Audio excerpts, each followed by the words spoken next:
everyone, it's Tatyana from Tatyana's Everyday Food, and today I'm going to be making coffee macaroon cookies with a caramel filling.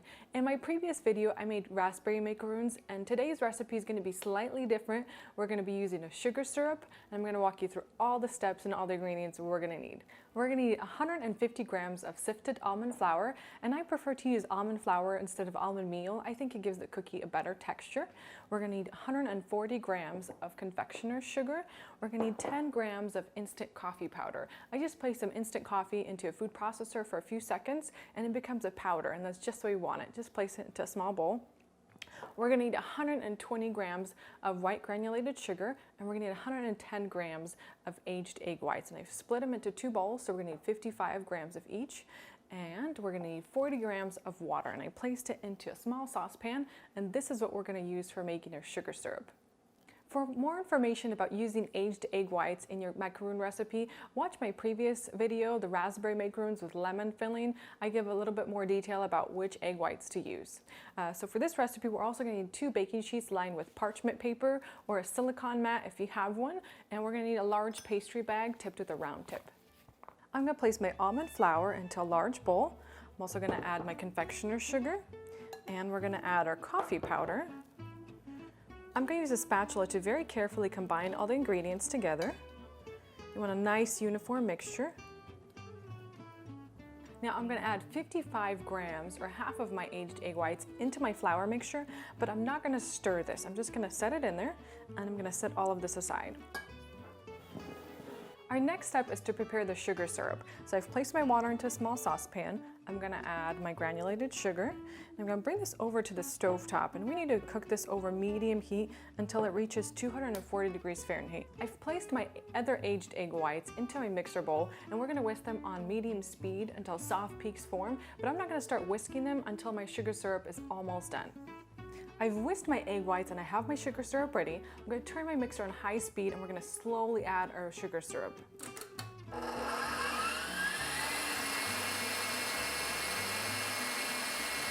I've whisked my meringue for about 5 minutes, and you can see how thick and glossy it is. That's just the way we need it. Now we can add it into our flour.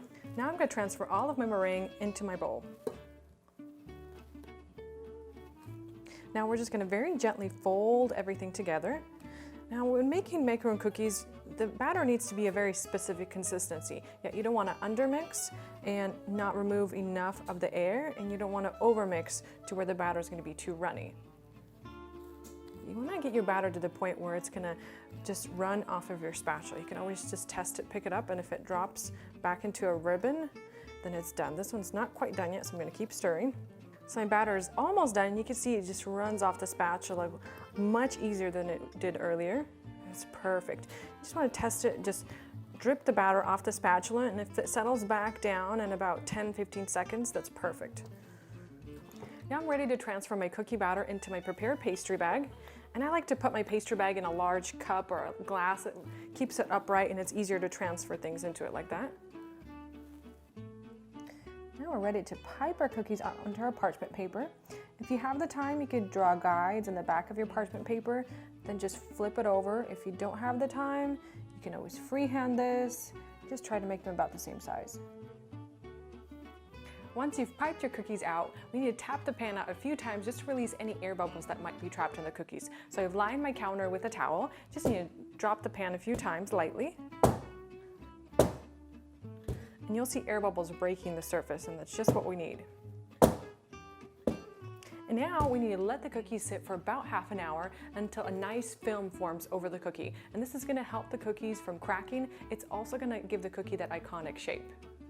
While we're waiting for our cookies to set, we can work on our caramel filling. We're going to need half a cup of butter softened to room temperature, and we're going to need about half a can of dulce de leche. It's about 7 ounces. I'm going to transfer everything into my mixer bowl. And then we're going to whisk this on high speed until that frosting is really light and fluffy, and then I'm going to transfer it into a pastry bag. I'm going to transfer my frosting into a pastry bag, and I like to use reusable pastry bags for frosting. And you just toss them. Don't have to worry about washing them. My cookies have been standing for 30 minutes and now they're ready to go in the oven. You want to double check and make sure that a film has formed over them. Just take a finger and lightly tap on them. That's perfect. They're all set to go in the oven. We want to bake them for about 12 minutes and I have my oven preheated to 290 degrees. Now oven temperatures may vary, so make sure your cookies aren't baking too fast. If they are, just turn down the temperature of the oven and open the door. Once you take your cookies out of the oven, you just want to let them sit on a cooling rack and you want them to cool completely before you start taking them off the parchment paper and before we frost them. But once they're cool, just lightly and very, very carefully peel them off the parchment paper. You want to turn half of them over and half of them just leave face up, and then we're going to be ready to fill them. And now we're ready to fill our cookies. So you want to turn half of them face up and half of them face down, and then we're going to put a generous amount of filling in the center of each cookie.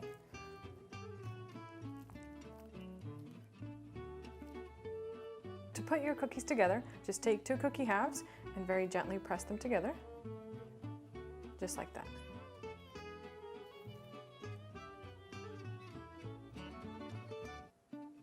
These cookies turned out awesome. They look so good. They look perfect.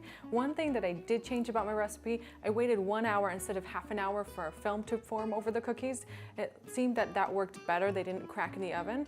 So do make that note and make sure to wait 1 hour before you place them into the oven. And now we're ready to try them.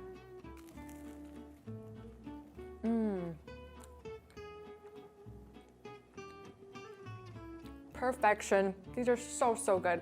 It's that crunchy shell, crunching in your mouth, and that sweetness with that coffee flavor.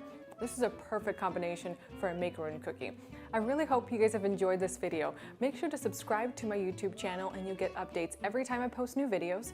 And make sure to post any comments or any questions you guys have about this recipe in the comment section below. I'd be more than happy to answer any questions you have regarding the ingredients. And then make sure to watch my other macaroon video. I have a raspberry macaroon video with lemon filling also on my YouTube channel.